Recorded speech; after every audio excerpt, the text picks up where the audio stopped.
JB Cycles here with a follow-up to yesterday's video on the cycles situation for the stock markets.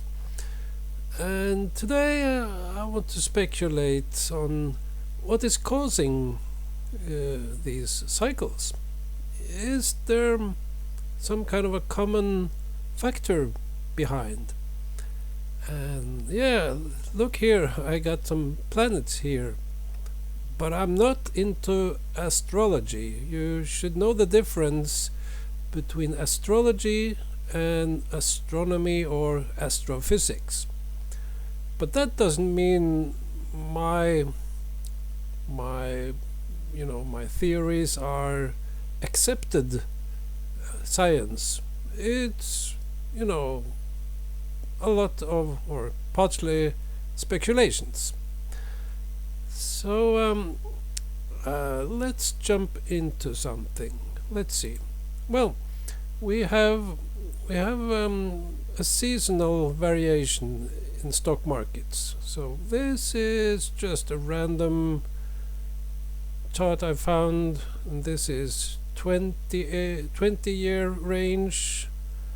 So the average performance of S&P, and we see some kind of weakness around March and around September. And yeah, that's interesting. Equinoxes, is that a thing? Well, we have something called the semi-annual geomagnetic variation, and that's a recurring pattern where we have a lot of geomagnetic storms or solar storms happening around March, April and September, October. And let's see if we have some images here. Well, here we see something is going on around March and October. And these often are showing the peak in the fall as a higher peak. I'm not sure if that's a general thing or just in a particular sunspot cycle. It may shift from odd to even sunspot cycles. It's possible. I haven't checked it. And let me see. There's a typical chart I've often have seen. Yeah, this one. So this is, the occurrences of strong geomagnetic storms, and it's at the highest around March and around September. So there's a possible link here between a lot of geomagnetic storms and some stock market weakness around March and September. Let me see, what else do we have? We have the sunspot cycle. Let me see, where do we have the sunspot cycle? Oh yeah, here. Okay, so this is in red, that's the sunspot number. And the sunspot cycle is on average about 11 years. And there's a high probability of a recession after sunspot maximum. So if you have a 3.5-year cycle, the bearish part of a 3.5-year cycle that follows solar maximum often leads to a recession and the bear market. And we see here in blue, that's the geomagnetic variation. And you see the geomagnetic variation is lagging. It's topping after the sunspot maximum. So we have the sunspots topping, and then somewhat later we have often weakness in stock markets together with the peak in geomagnetic storms. So again, geomagnetic storms. And let me see, where is it? Yeah, this one. So here you have the sun in the middle, and out here the green dot is Earth, and you see streaming out from the sun, that's solar wind streams coming out from coronal holes.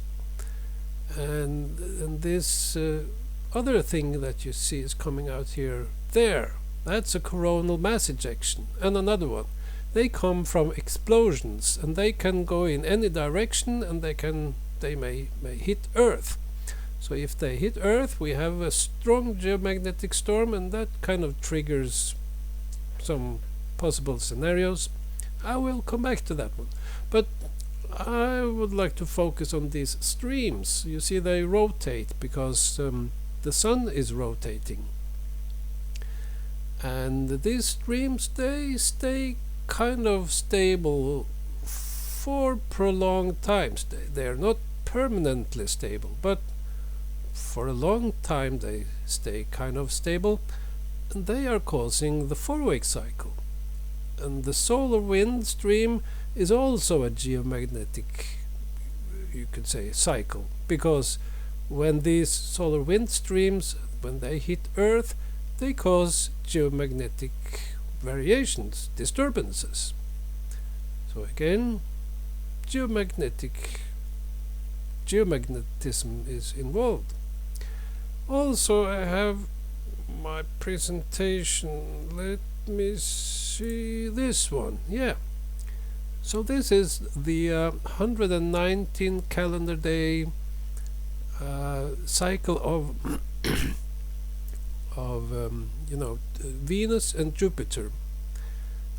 So it's actually the whole cycle is 237 days on average, and that's the time it takes for a heliocentric, so seen from the sun, that you have Venus and Jupiter on a line. That's a conjunction. So Venus is rotating much faster than Jupiter, so we can just pretend Jupiter is stationary here. So Venus rotates one time around the whole sun in 237 days. And when these are aligned like this, they are producing the strongest tidal force on the sun, because these two planets are the two that produces the highest tidal force. So Earth is also significant, but much less than these. Mercury is also somewhat significant, but the orbit is so quick, so it passes so quickly, so there's a very quick spike, but these two are the dominating ones. And regarding tidal forces, it is it's either if you have Venus on this side with a conjunction, or on the other side an opposition, you have equal results in the tidal forces. So there's so because opposition and conjunction is equal, you have 119 calendar day cycle. And it turns out that the geomagnetic storms on Earth, so regardless where Earth is in this equation, but we see that there's a 119-day variation on where we have the very strong geomagnetic storms, and they happen when Venus is up here on a right angle with Jupiter. So from here on and going towards this parallel line again, this is where we have a lot of geomagnetic storms happening on Earth. So this has to be triggered by these two planets, and we see the result on Earth. And what is that? Well, here we have a solar explosion, and it is sending out this cloud, and it's hitting Earth, and then we have this strong geomagnetic storm. And what can they do, these storms? Well, we have health effects. A lot of not really good research and science, but a lot of speculation and findings that there might be some kind of a connection here between geomagnetic storms and health and sentiment.